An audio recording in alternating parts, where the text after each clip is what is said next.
Investigation has uncovered the federal government paying more than $250,000 to a girl and her mother who was separated 4 months in 2018. Yeah, that's after being detained by federal agents at the Mexican border in Texas. Chief investigative reporter Nick Oxner is in our newsroom with what he's uncovered in a story you'll only see on WBTV.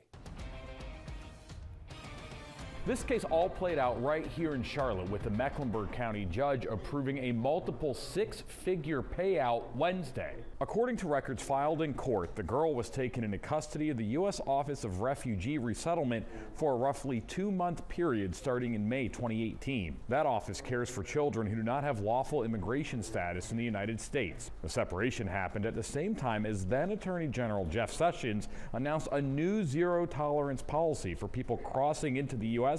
illegally with children. Thousands of children were separated from their parents. In this case, court records say the girl and her mother were separated after being apprehended by federal agents in Texas. The girl, whose age is not specified in court records, was reunited with her mother in July of 2018.